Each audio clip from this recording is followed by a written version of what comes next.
Hi, it's vegan personal trainer and nutritionist Paul from Hench Herbivore with a fat loss Q&A. Callum Bundy asks, it's nearly cutting season, when should we start and what deficit should we aim for? This is going to vary from individual to individual based on where you're at and where you want to get to. We should aim to lose no more than 1% of our total body weight each week. Any more than that and we risk ending up damaging our metabolism, being skinny fat and have no further place to go in terms of backing off on calories even more. We're going to risk nutritional deficiencies too.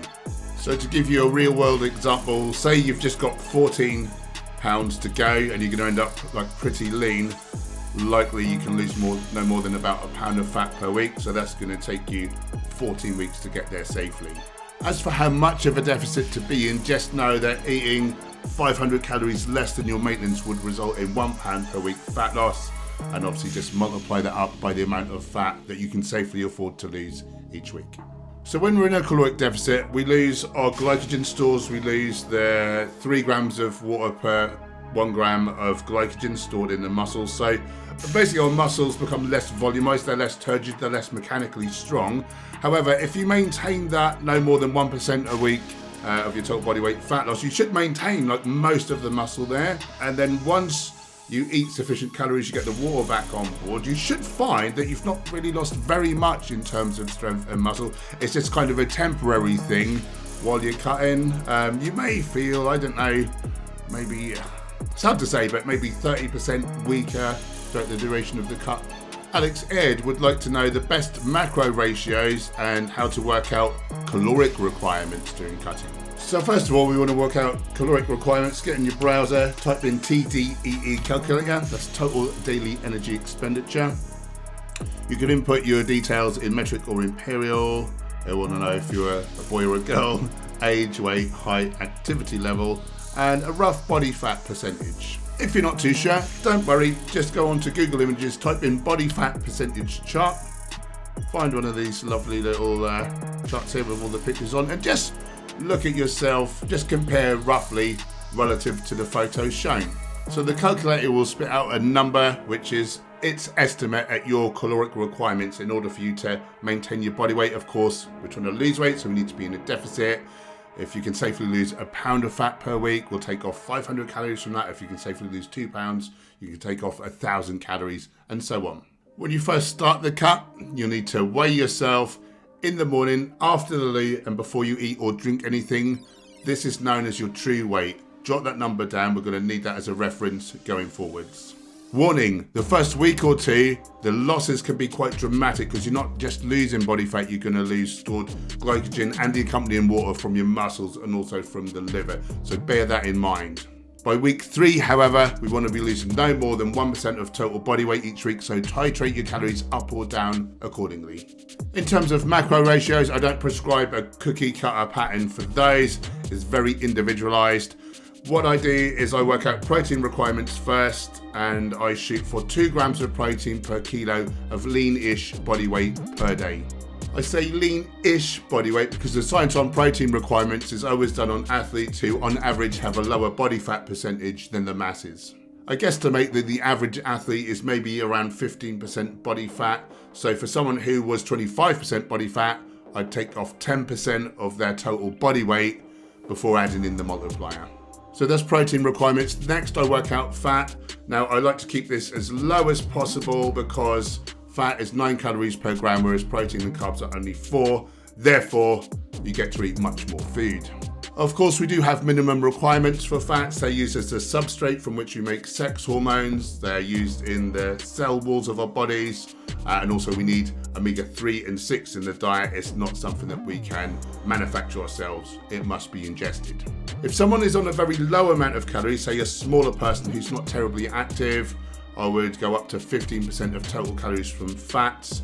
If someone, say a large strength athlete with lots of muscle mass, we can drop that way down, maybe 10% of calories.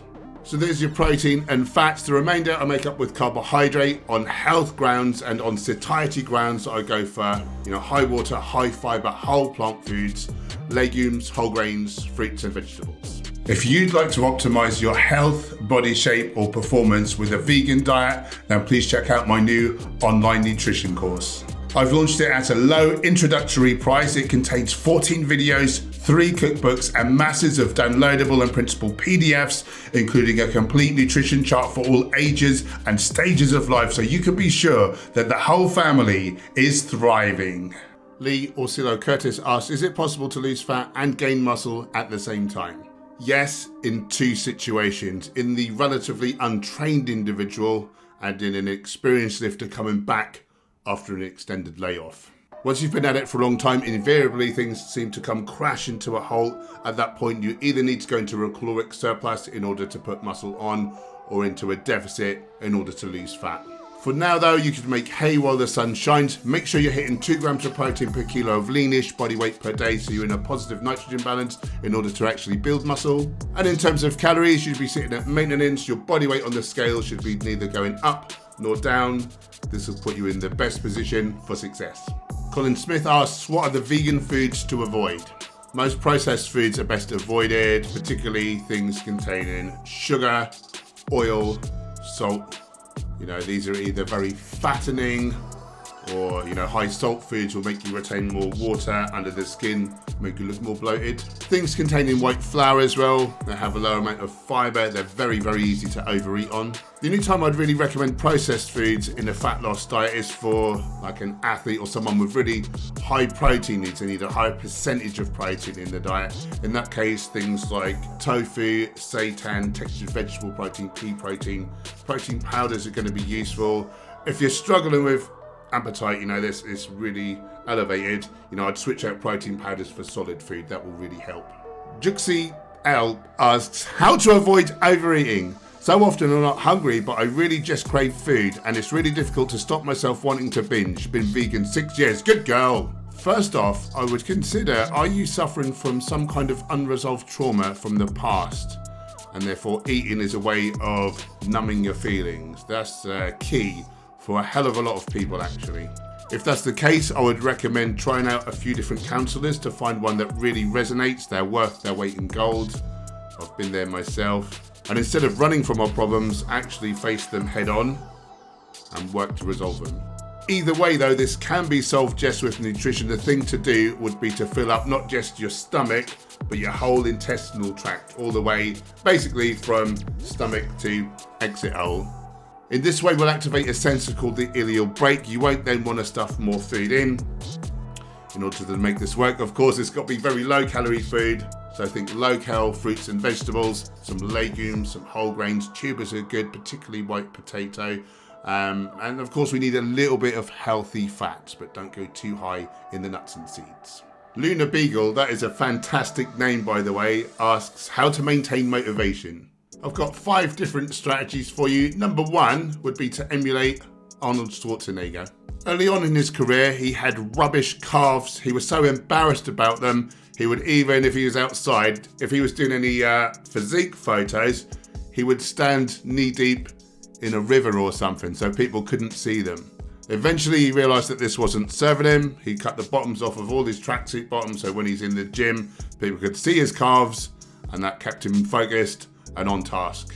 So a little bit of an unorthodox one. I'm not sure that many people will be up for it, particularly, if they're quite out of shape, but perhaps to wear slightly more revealing clothes if currently we're hiding ourselves away. Maybe that would just keep it in the forefront of our mind. I'm not enjoying this and I want to look better. Another strategy would be to try to find a higher purpose. At one stage, I got quite bored of bodybuilding myself, and my heart wasn't in it anymore. I've been doing it for so many years. But somebody in the gym saw that I had a big pump on and they said, you look like a hench herbivore. And I thought, wow, people are looking up to me as, an impressive, sort of having an impressive vegan physique. And if I can inspire more people to stop eating animals, hopefully by the time I die, there's less suffering in the world because I lived than because I died. And now I'm more in love with training than ever before. Another thing you can do is to look at images and video of people that you admire and look up to, whose physiques you want to emulate. Pre-workout, if I was going bodybuilding, I'd watch like a Mr. Olympia training. Or, if I was feeling lazy before like a martial arts session, I'd look at fighters that impress me or some people doing some really great training and seeing how skillful they are. And I think, yes, I want that. And that would push me on to get my ass to the gym or dojo.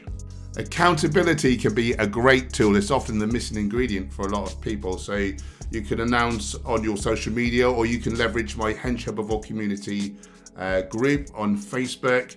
Announce your goal, show like where you're at, announce where you want to get, daily, weekly, whatever, updates, progress photos, your measurements, whatever you're happy to do. That can really keep you on track if you know that people are looking at you. Particularly, as I say again, if you're doing it for a cause and you're saying, I want to save animals, you better make sure that you're keeping up with it. And lastly, possibly bestly, if that's even a word, hire a coach.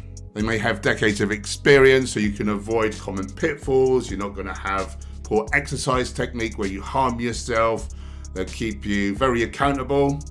And the fact that you've invested some money into this, no one wants to waste their money. They want to see some results. So I think this is possibly the best thing that people can do. For anyone that's interested, I've recently started a premium one-to-one online coaching service myself. Because it's so in-depth, it's very time-intensive from my end, so I'm only looking for a very small amount of clients with which to work. The ideal client is going to be very serious about getting results, willing to put in the effort, and preferably happy for me to share their results online to inspire the world to go vegan. But that last bit is not essential. If you're interested, fill out the questionnaire down below and we'll see if we're a good fit for working together. Until next time, guys, click this.